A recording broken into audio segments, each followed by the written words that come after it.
Hi, everybody. Welcome to Spotlight on AI and Workforce Digital Skills webinar and happy National AI Literacy Day. We are thrilled that you're joining us this afternoon. My name is Christy Zappi-Ferradino, and I'm a director here at NDIA, and I use she, her pronouns. So this afternoon, we're really lucky to have a bunch of guests from our community join us. We have Ashley Smith, who is with Shaping Our Appalachian Region in Kentucky, who's going to talk about the AI scaling and resources that she uses to support her clients on workforce development, scaling, resume building, things like that. I have some of our colleagues, Sion and Abby, who's going to talk about some of the resources that NDIA have developed around AI skilling. We've done a couple of different pilots. We're going to share some of those lessons learned where you can find them. We also have a rubric to help you evaluate some of the curriculum that you want to use. And then I'm really excited to let you know that we have Erica Smith joining us. She is the AI Skills Lead US of Microsoft. And she's going to be talking about all of the resources that Microsoft has available to you. And there's some new ones as well. So we're going to do a little overview of each of those. And I do want to let you know that this entire webinar will be recorded. We will also share the PowerPoint decks with you. It will come out next week, early to mid next week. And we do want to hear your questions. So go ahead and use the chat panel to answer any questions. We will take questions throughout. So with that, I'm going to turn it over to one of my favorite colleagues, Abby, Associate Director at NDIA. Thank you, Christy, and thank you all for joining us today. We at NDIA know that AI skills are digital skills, and so we're really excited to have this webinar to mark some of the good work that's being done today on National AI Literacy Day. Everyone needs AI literacy so that they can be prepared to do many things in the world today, including being prepared to respond to AI-aided scams, that answers that are written by AI, like summaries on web searches, manage their privacy, save time and effort by working efficiently, and be aware of how they are impacted by the use of AI by others. We know that learners need to know a lot of things, including what their data may be used for when they interact with AI, how they may be impacted by institutions using AI, verifying AI outputs, and many other things. So today we are going to hear about how one of our community organizations is making sure people learn that, and then also some of the resources we have available. So we're excited to be able to do that. You can see a lot of the things that NDIA is creating and thinking about, and the resources we're putting out through our AI page. I put a link in the chat for those of us joining us today so that you can kind of follow along and see some of the resources that we're going to share. But one of the best resources we have is, of course, our community. It always is. And we have a small group of our community that is meeting as a working group right now to discuss how, primarily we're discussing how AI is being added to digital skills instruction. So if you want to be part of that communication and that community, you're welcome to join us. If you are an NDIA affiliate, and if you have not joined NDIA, you're welcome to join as be a part of that group. If you're interested in joining that AI working group, you can send me an email. At the ai@digitalinclusion.org email address, and we can talk about how you can get involved in that group. We also have a great webinar coming up that are opportunity for you to learn more after this webinar. Excuse me. There's a training that will be in June, will be our next iteration of this training by my colleague Nate Stone, who, if you've been to any of his trainings, he does a great job of making it very informative and interactive and engaging. And I always find things that I can put to use right away when I hear him present or participate in any of his trainings. So I can recommend to you that you might join the AI for Digital Inclusion Practitioners training that he is doing is on June 9th. This is a per seat training that is $75 a person, and it'll be 2 hours long. And again, you'll leave with a lot of actionable resources. So check that out if you're interested in joining him in that upcoming training. So those are a few of the resources. Again, you can visit that webpage, our AI and digital skills webpage, to see a lot of the things that have been produced and some of the things that Christy referred to and that we'll keep talking about throughout the session. But I also want to pass it over to Sion to share a little bit about the work that NDIA has done with AI up until now. So over to you, Sion. Thanks, Abby. Welcome, everybody. So we know that local digital inclusion programs have always been an important place for helping people navigate changes in technology. They're especially important now as we're all navigating advances in artificial intelligence. These programs are really special because they offer guided instruction to people in all stages of life, whether you're a person who wants to learn new skills for work, um, or you are a person who is a little bit newer to technology, or maybe you've gone for a long period without even having to turn on your computer. And as you can imagine, if that is your baseline, if you're a person who's newer to technology, trying to navigate all of the new information online can be pretty overwhelming. So local digital inclusion programs are really important.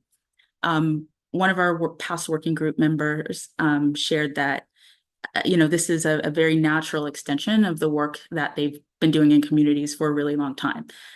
She works in a library, and she shared, just like computers and books and the internet, they're there to help people understand what's new and important in the world.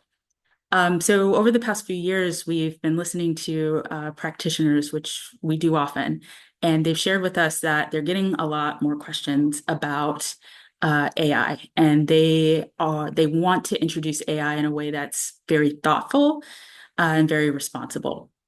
And they are wrestling with some practical questions, about, maybe how much training their instructors would need, before delivering these learning opportunities to their communities. What's the right format, multi-week course or standalone workshops, okay sometimes. What's the right digital skills background for certain AI topics to be introduced, things like that. So our partnership with community organizations is a way for them to explore those questions and also develop their own philosophy, their own approach to introducing AI to their learners. Our first pilot project was with the support of Microsoft, actually, with an organization called WinstonNet. It's located in Winston-Salem, North Carolina. And I think somebody will drop the link in the chat. But we partnered with them to incorporate AI into their existing digital skills curriculum, which was as a computer basics course, but also for people who needed to learn new skills for employment. And this partnership experience really solidified for us that core digital skills topics and learning goals have really natural integration points for AI learning. So things like fact checking, pretty foundational digital skills, has relevancy for trying to understand if that image or video you're seeing online is authentic, right, is real. Things like managing your privacy, very foundational, digital skills competency also has relevancy for AI. It will shape what you're willing to share with an AI chatbot, for example. So a lot of these really foundational competencies are already things that digital skills instructors try to communicate with learners and are pretty crucial for effectively and safely leveraging AI. Across the pilots, and actually we'll talk more about our most recent ones, we also saw that some students had a lot of fear about AI, and the kind of fear that discouraged them from engaging with AI, even passively, even intellectually. And after the AI instruction through our pilots, we saw some people experience a shift. Some people, yes, they maintain some healthy skepticism about their engagement with AI, but we're able to kind of balance that with ways for leveraging it to help them. And so, Ashley, with Shaping Our Appalachian Region, for example, incorporated AI in the context of their workforce development components. So importantly, I'll say that a lot of the people that Ashley, and we also partner with the National Digital Equity Center in Maine, are reaching people with significant barriers to employment. And so found it most useful to introduce AI in the context of the job search process. And what we saw there was a lot of curiosity about how AI was being used in institutions around people, for example, employers. But we also saw a lot of eagerness from students on how they could also leverage this opportunity to help them become, for example, competitive for remote work so that they can stay in their communities or make a career shift. And so I'll leave it to Ashley to talk more about that. But we're really proud of our partnerships, and it's something we hope to continue in the future. Back to you, Abby. Thank you, Sion. That's there's a lot of great information that came out of all of those pilots, and also a great tee up to get to hear more from Ashley, who is one of our featured guest speakers today. Ashley is at SOAR, very close to where I'm from, so always happy to get to have you on our calls together. But I'm going to let you tell more about SOAR and the work that you do as you get started. But we are going to be hearing, I just wanted to give you that the heads up that Ashley is going to be sharing about some of the work that they did in the pilot that Sion described, but also their continuing work with teaching digital skills in a workforce setting. So in addition to today's presentation, Ashley put together a great tip sheet and guide, which I'll also put in the chat. And if you have any questions for Ashley, go ahead and put them in the chat as they come up, and we will have time for Q&A when she gets done with her presentation. All right, over to you, Ashley.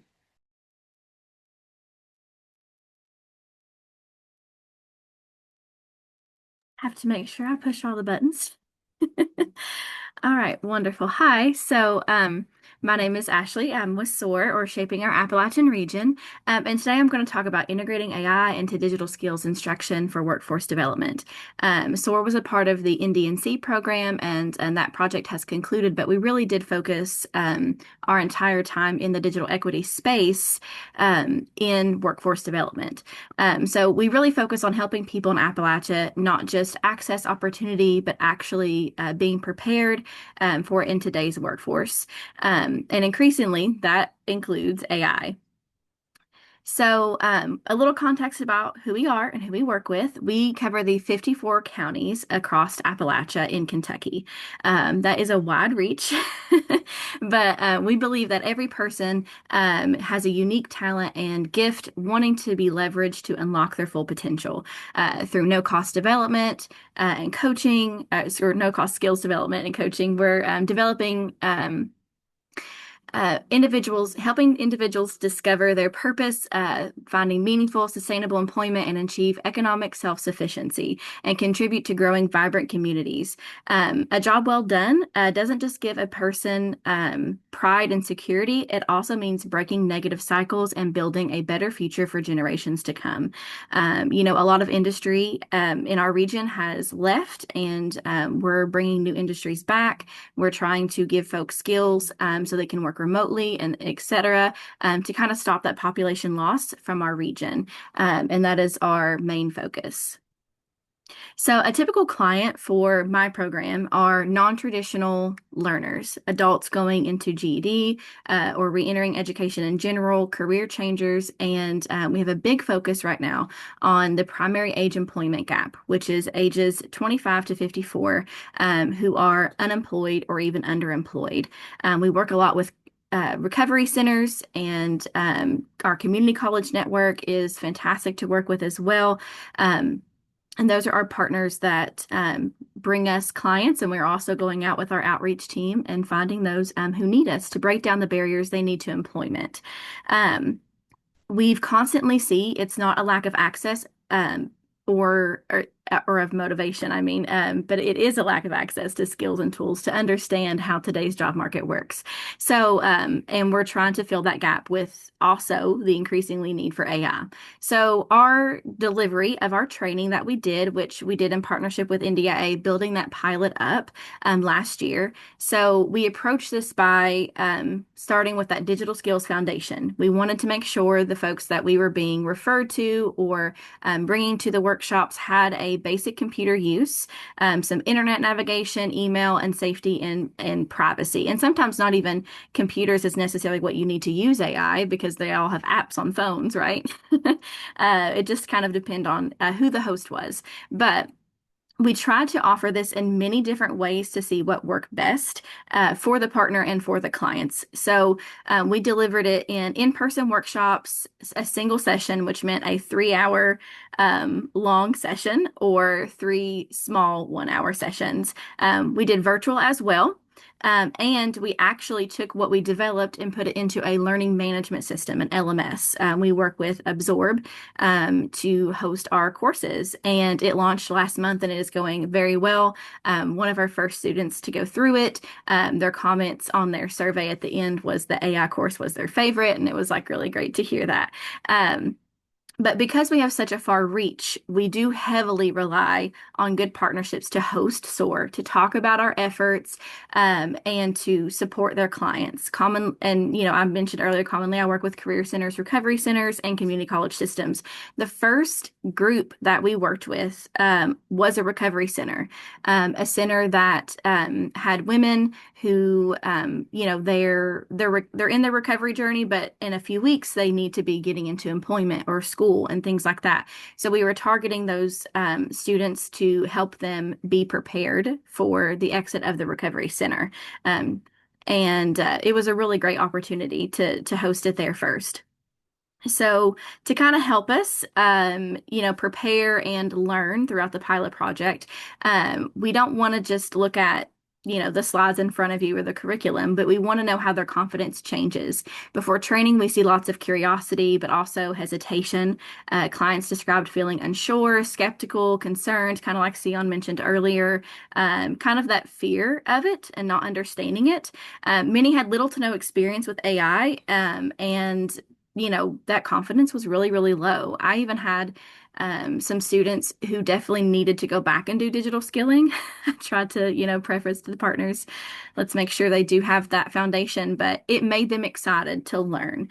But after the training, we would start to see that shift. So clients were now curious. They were also excited to see more confidence with AI tools. They specifically did say they would use AI tools in their job search, which is what we wanted to know, is did you use this tool? Are you planning to use this tool? So it's not just about which software you use, which program you use. It's about helping people move from uncertainty to confidence. But phase one of the teaching, getting down to how I built the courses, is understanding AI. So before we ask anybody to use it, we want them to feel comfortable with what it is and what it isn't. We talk about how AI is already in your daily life, different types of AI, like predictive and reactive AI, kind of like Siri on your phone or Alexa. Those things already existed. That is software learning from you.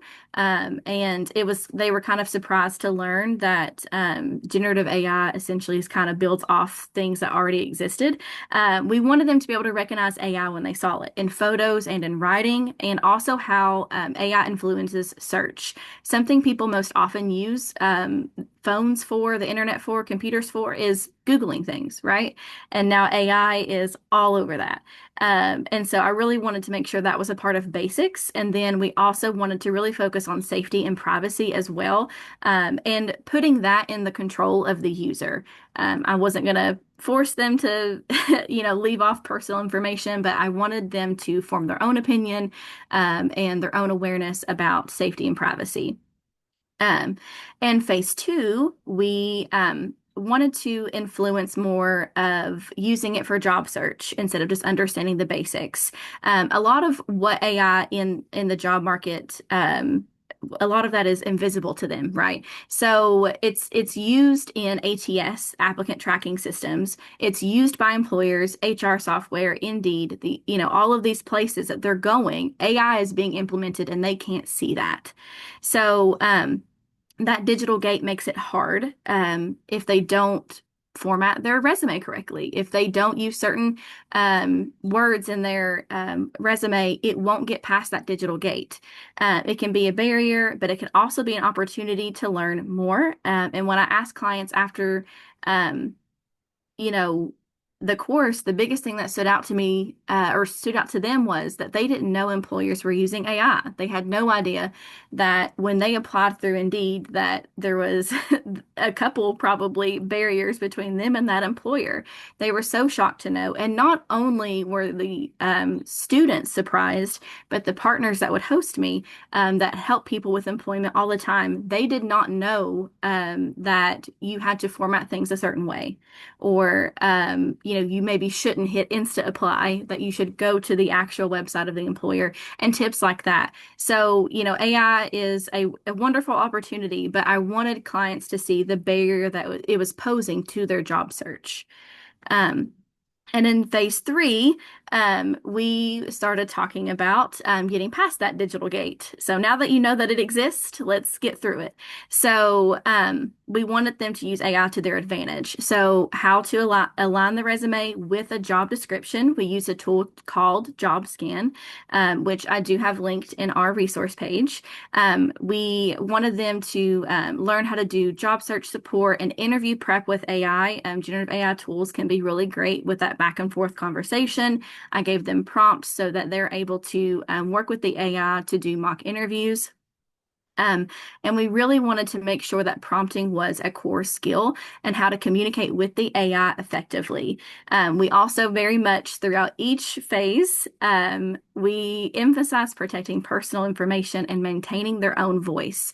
You never want AI to take away your own personality and your own story. So we talked a lot about that as well. And we've seen clients go from never using AI to confidently applying for jobs after these sessions.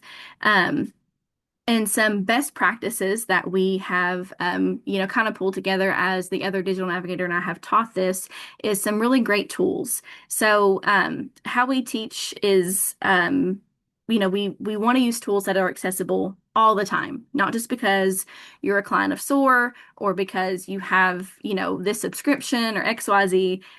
We wanted to make sure they were free and easily accessible. So JobScan was the tool that really stood out, that you could instantly just upload your resume in a job description and it goes through an ATS software that employers use. It gives great examples of what can be improved, what your resume does align with. It gives you positive and negative things like, hey, you're missing these skills, and your overall matchability rate. Career Dreamer is another great tool developed by Google that can help clients who don't know exactly what they want to apply for, and they can put in their interests and their education and their skills, and it connects them to actual job listings. And something else that really helps clients are real world examples and making learning hands-on. So we let clients explore AI before explaining it. For example, we would have them, when we started talking about AI and searches, before I kind of gave them the answer, I would say, of like checking the sources, I'm like, let's Google something, let's search something, let's go online and see what it said. We tested Google and we tested Bing. Some students kind of naturally asked for that, which was kind of great to see. But having that discussion and that dialogue before I clicked the next slide and before I explained it to them, so they have that opportunity to kind of see for themselves before you answer for them. So we also had printed resumes done by AI and then revised by a person so that they could see the stark differences of, oh, if I just talk to it and give it a quick prompt, this is what it's going to give me. And if I actually revise it, this is what it could turn into, right? Looking at the formatting and making sure things are going the way it needs to. We had an AI writing test, comparing some writing, and a face test, which I actually don't have in that document. Abby, I need to make sure I send it to you because it's actually such a wonderful and easy to use test to see which one is real or not. And I've used it for coworkers and things like that. So it's a great one. An exercise that we used, and feel free to test yourself. I cannot take ownership of this. Aaron actually at NDIA gave me this idea for this course, but was to help clients understand how tone and description matters. So what we would do is I would show an example on the screen of a cover letter, and we would put it in a generative AI tool and rewrite it with an example of a notable character or a celebrity. So some examples, like Mickey, Yoda, Gandalf, Elmo, things like that was fun. It was really fun to let the students do it as well so that they could test their own. And it really highlighted how it can influence tone when you say make it professional, make it more casual. That's what I wanted them to learn and understand that AI could do. And it made it feel approachable because it was just a fun way to kind of jump in and get in there. Um, but if you all try it and you get any fun results, you could definitely put it in chat.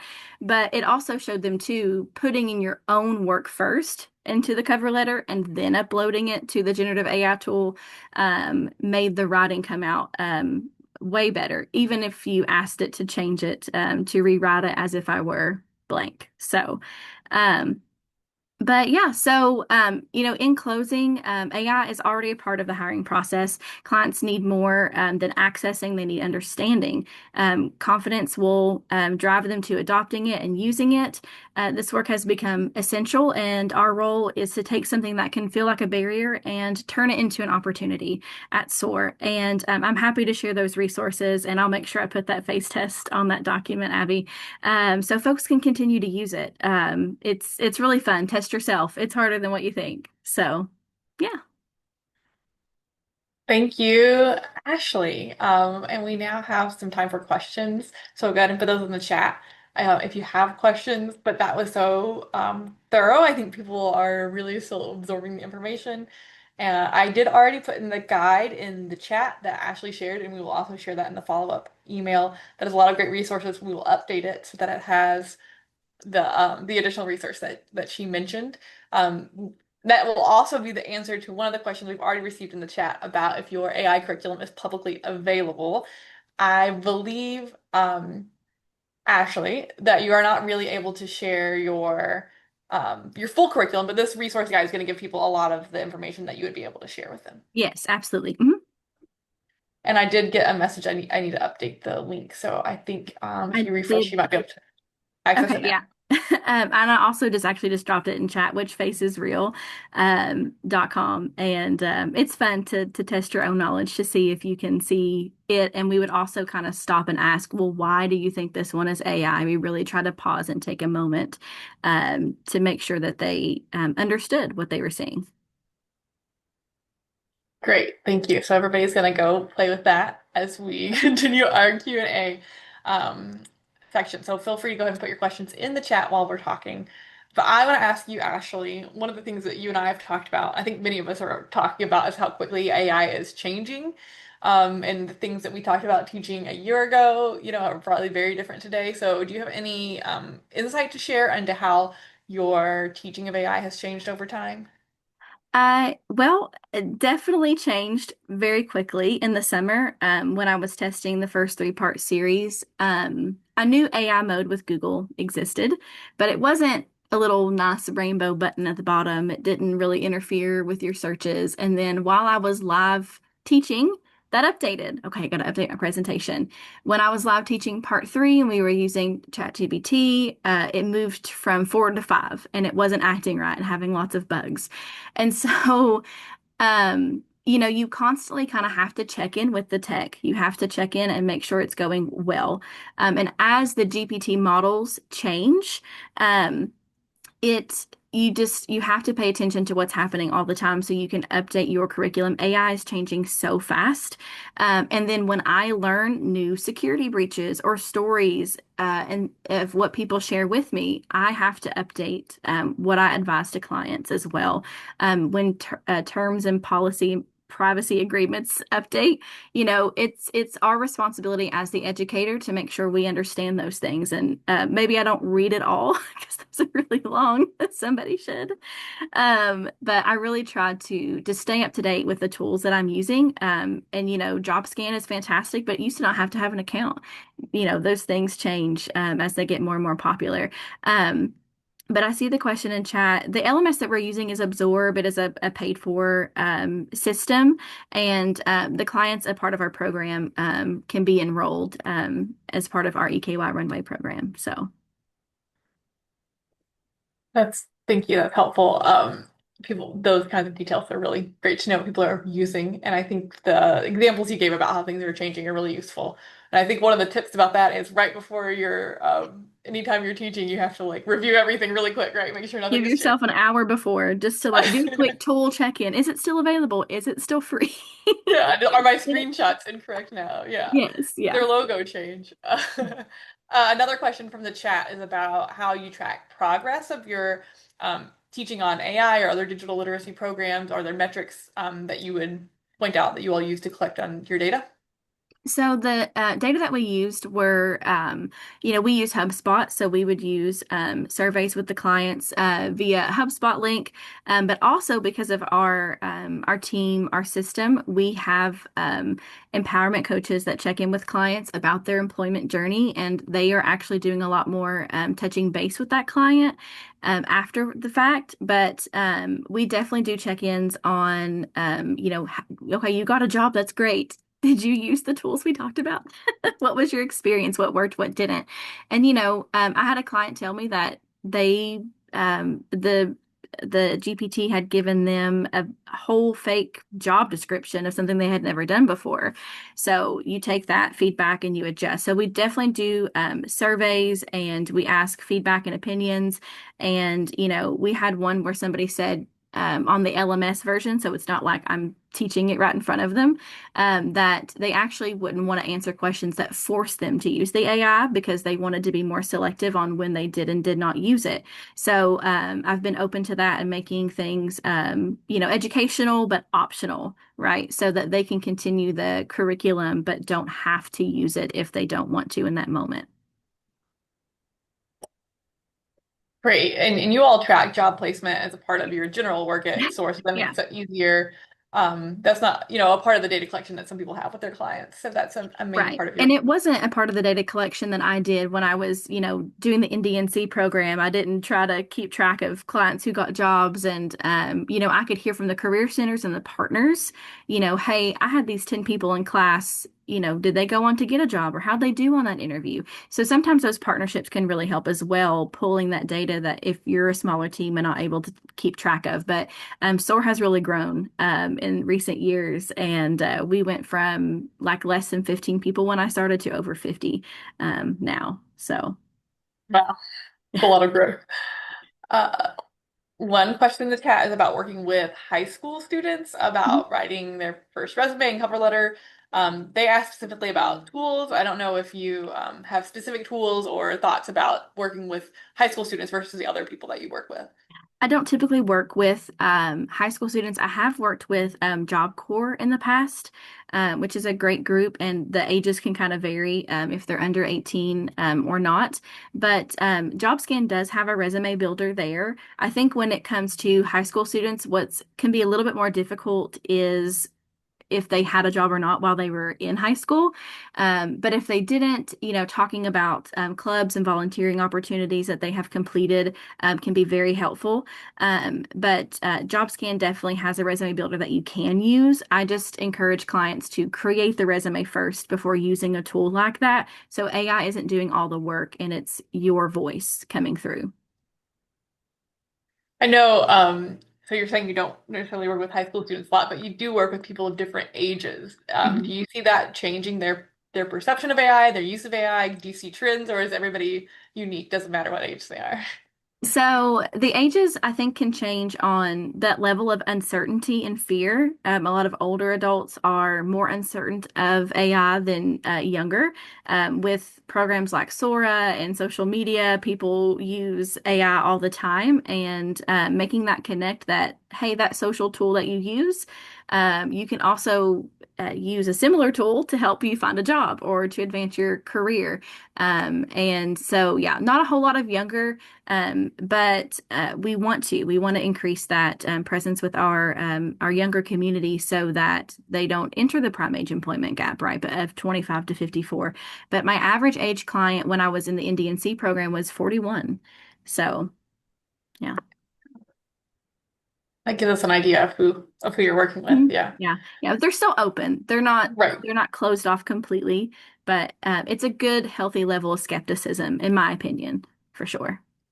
You mentioned people using AI for like social reasons or different purposes. Are there things that you tell people to help them distinguish between the way that they use it personally, just as like a tool either in their social lives or for themselves versus when they go into a professional setting, they start thinking about using AI in jobs? Are there recommendations you make about how they handle that differently? Yeah, I had some students tell me that they used the Meta AI program, which I actually did not have a lot of experience with, and I still don't. But I try to teach them that they can have an account with their professional email address and keep it that way so the AI learns and keeps track of what you're doing as to your job search and then your professional career, just like kind of having a professional versus personal email address, right? You might want to keep those things separate. And it's just really important that they learn to speak to it in a not I'm not saying you have to speak to AI in a professional way, but in a way that is productive when you're developing your resume or cover letter, asking it to compare to a job description. Okay, we're getting questions in the chat faster than I can read them. I can read this one. This one's short. Oh, How do you get folks to attend your classes? Oh, were you going to answer a different one? yeah, I was gonna say I say that one. Okay, great. Partnerships. I was at a Goodwill Opportunity Center, recovery centers. I feel like not enough programming can happen there sometimes with people going in person and talking to them. When I told the ladies there how far I drove to see them, they were floored. It was 3 hours almost one way. And I was like, well, yeah, I want to come work with you all. I want to help you. And it's so meaningful and fun to be there, and they're so eager to learn, and they want to do right when they are exiting those facilities and be productive. And so I really, really think that trying to find those places that don't have enough partnership or programming can be really great. Career centers have a lot of programming, but when I was doing the NDNC program, they themselves wanted more technology education. So I was able to work with the staff there, and that led more clients into the door. And I don't advise cold calling just because, what's a digital navigator? People just didn't understand we were the only program around doing it that I know of in the 54 counties. So going in person, making that connection, and trying to, just bridge that gap and explain to them we know that folks lack internet and skills and access, and this is how it can help them in college. This is how it can help them with their GED, and bringing it to what they are doing and serving for, and just trying to fill that gap. So the people that you're working with, are they asking to learn about AI? Is that part of why they're coming to you, or are they coming to you for other reasons and you feel that AI needs to be added, or employers are telling you that AI is needed? Like, what's motivating the inclusion of AI in your work? So we've actually had an uptick of folks asking us for AI certifications. I need an AI certification for my resume. I need this, so I can get a job. And I was like, oh, where did that come from? But because they see mo so much about AI, so many companies maybe moving to that direction, like laying off employees or looking for employees who know how to use it, they feel a little bit of pressure to get that certification. And obviously I can provide them with that, but also there's other tools that I know can give them more industry recognized certification, like with the Learn with Microsoft. There's a lot of things there that I've seen before. And Center on Rural Innovation recently had a AI cohort start, which was great for AIs for professionals in rural communities. So I try to, educate them, but also bring to the table other partnerships that have industry recognized certifications too. Okay, I'm going to ask you one more question. This has been a great conversation, but I would love you to now predict the future and tell us what do you think is coming down the line? Do you think there are certain sectors or certain kinds of jobs that are going to be requiring AI skills in the future? Do you think you're going to be teaching AI in a different way in the future? Do you see that changing? So what do you think is coming for us? I think I'm going to be teaching AI a little bit more to our biggest industry is healthcare. in Appalachia. And so I actually called our AI technology and transfer manager when I saw that question on the list, and we were talking about things. And I know that, finance, entry-level finance positions and entry-level marketing positions, a lot of that are being eaten up by AI just by what I read. But I was like, what about us? What about our rural areas? What is it doing to our community? And she actually said it was healthcare, that healthcare was having more implementation of AI. And we have great healthcare partners that, we're wanting to help people get trained to be, CNA and, et cetera, with nursing positions and things like that. And they're using it to help with note taking because they've become HIPAA compliant. I'm pretty sure it is Copilot that my own physician asked me if she could use while inside of Epic, you know. So I think I was really surprised by that conversation I had with her that it's going to be in healthcare. So I think we'll see an uptick of people who are in your colleges that want to learn to use AI that are going into the healthcare field. Great, thank you. We will all come back to you about whether or not you're right about your predictions. But thank you again for this great presentation and the resources. I think people are going to find those really useful when they dig into that guide that you created. So thank you for that. And feel free, if the people keep asking questions in chat, you feel free to answer them or give them your information. I know that you're usually willing to connect with people, or they can find you on LinkedIn. But thank you. And we are going to move on to our final portion of our webinar. We're going to welcome Erica, who is the US lead for AI skills at Microsoft, to share about some exciting resources for nonprofits when we're thinking about AI skills. So over to you, Erica. We can't hear you. I think you're on mute is like has Yeah. been the primary phrase for the last 2 years. So yes, first I will share my screen. Hopefully I'm sharing the right screen. That's always the second thing that we have to say. It looks great. Perfect. Yes. So I've updated this presentation slightly to also include directly some insights on workforce development. First, as I was introduced, Erica Smith, I serve as the U.S. AI Skills Lead in Microsoft Elevate. Microsoft Elevate is our philanthropic org. We rebranded last year because we're really focused on bringing people to the AI economy. And we have 5 different approaches to how we do that, but I won't spend too much time on that. We are committed to ensuring that our technology is designed for human ingenuity and really extends our capabilities. We recognize AI as a fundamental right, but in order for it to be useful, it needs to be grounded in responsible AI principles, that we need to ensure that everyone has access to AI fluency and skills, and that we're partnering with the right organizations to yield economic success and to help with policy, advancing policy on different topics. Workforce development. So thank you for Ashley for that conversation and those key points around workforce development.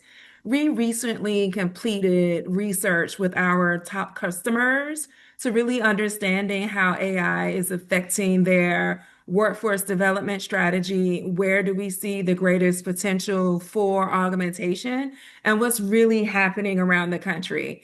And so, of course, there's a strong narrative around AI will take my job. AI will take my job. But what we've said since, 2023 and will continue to champion is no, AI will take the person who knows how to use AI will take your job. And so what we're seeing from our major corporate enterprise level customers are that they're really interested in integrating AI in every type of role, whether you're in finance, whether you're in operations, whether you're in sales, software engineering, having that AI fluency skill is a requirement. Additionally, we're seeing that the greatest risk right now is affecting entry-level employees as well as early stage career.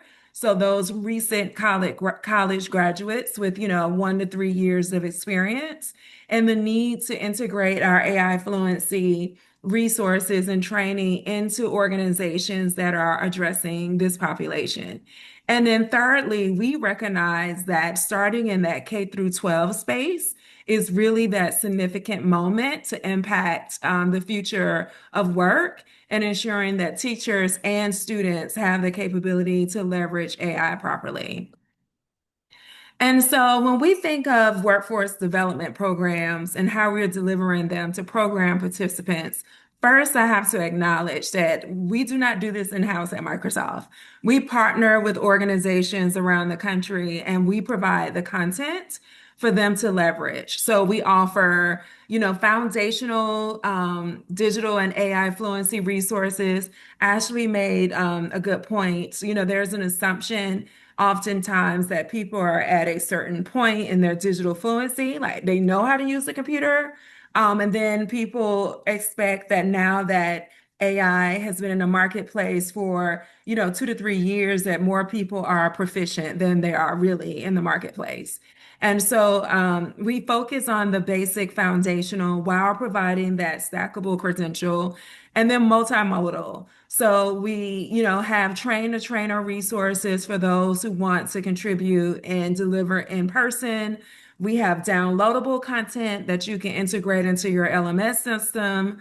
We can leverage LinkedIn Learning and Microsoft Learn, AI Skills Navigator for those self-directed, self-guided online approaches, as well as YouTube content, recognizing that some people want more short, bite-sized nuggets versus, 45-minute, 1 hour and a half minute modules. And we offer in different languages. So in the US, if you have Spanish speaking, French speaking, Arabic speaking members of your community, we have content available. And we're really focused on current employment barriers. Additionally, we're looking at it as a journey. And so, opportunities to build people from foundational, intermediate to advanced. And advanced is like that technical certification through Microsoft Learn. And then, what I've shared with some of our partners is that if you're serving a community with a low literacy rate, let's think about how we can integrate Minecraft because it's gamified, because it's, designed for that K through 12 space, that we can use other programs and resources to ensure that we're not leaving anyone behind because of their language proficiency or because of the way they learn. And then secondly, I want to talk about our nonprofit offerings. For us, one of our missions is what we call skill to skill through. So skilling two is making sure those persons who are delivering AI training have the knowledge so they can confidently and comfortably train. And then two, ensuring that they have access to the resources for their beneficiaries, whether that's workforce development program participants, students, et cetera. So I'm excited to share that earlier this week, we launched our Microsoft Elevate for Change Makers. And this is a no program explicitly created for nonprofits. It is a zero cost program. We partnered with NetHope, who serves nonprofits globally, to ensure that we're integrating like real live use cases. And we are providing access that is free, easy, and accessible. The program has 3 distinct pillars. One, continuing to focus on AI fluency in education. Two, creating a community, a global community through a fellowship program. And then thirdly, continuing to offer that capacity building via live and on-demand training. The AI for Nonprofits program has 7 modules. So it's everything from your foundational learning to like, is your organization ready? How do you develop an adoption strategy to AI data and governance? Like, think about how you could create a GPT model that looked through all of your programmatic data. And when that funder asks very nuanced questions, you could chat and requests and prompts for information from your own coffers to answer that question. That's why that AI and data governance is like really important and can be a game changer for nonprofits. Secondly, that Changemaker Fellowship. This is a global cohort. Right now, if you click the link, you have the capability of expressing interest. But we wanted to create peer-to-peer learning opportunities, understanding best practices from around the world, but also provide more immersive hands-on training. This is a 10-week professional development program. And we were focusing on, once again, that adoption, bringing in experts to help you think of how do you build agents and how do you build actual tools.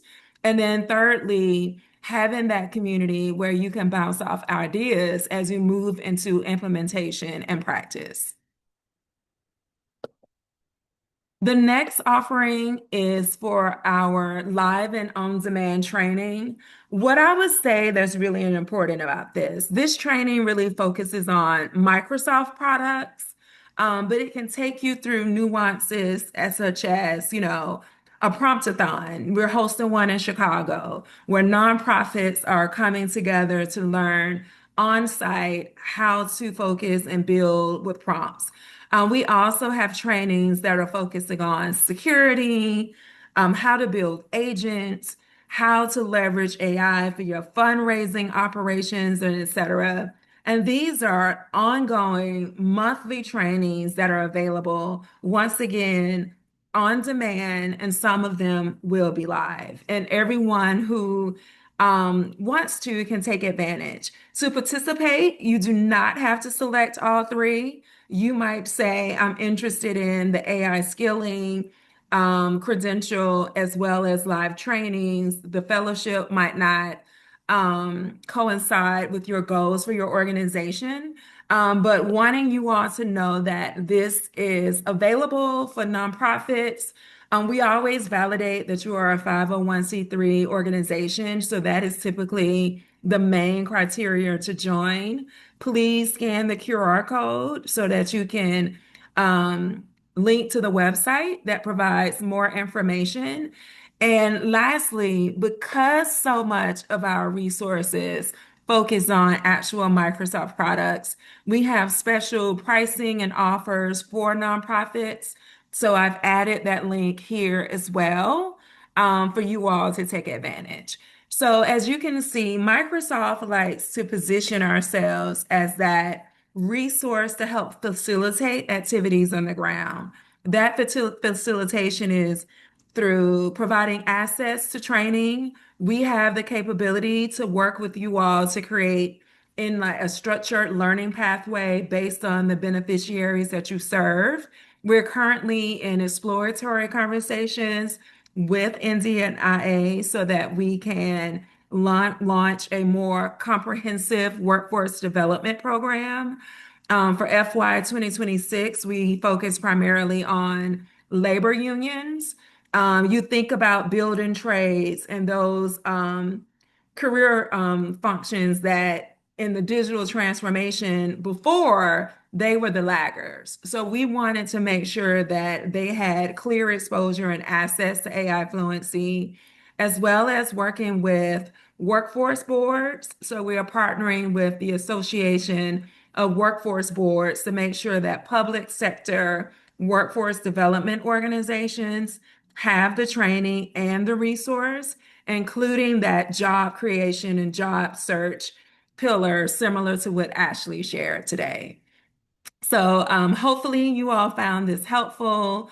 I am happy to answer any questions that you might have and look forward to continued partnership with NDNIA, but the opportunity to engage and connect with members of you all's alliance as well. Great, thank you. Well, this was a great way for a lot of our community to get introduced to you. So we're happy you could join us today, and thanks for taking the time to do it.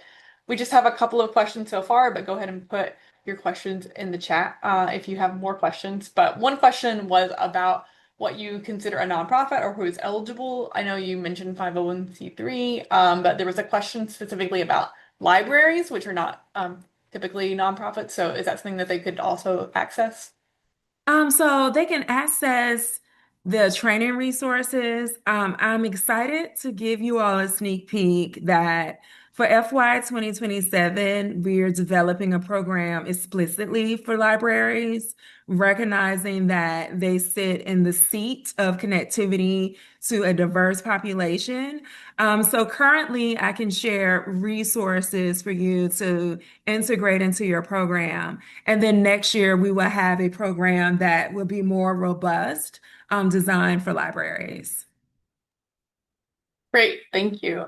People are asking to connect to you. I don't know if there's a good way for people to get in contact with you. If you want to share anything, LinkedIn, great. Yeah, That so my find us. LinkedIn, I'm Erica M. Smith. There are thousands of Erica Smith, so that's the easiest way to connect with me.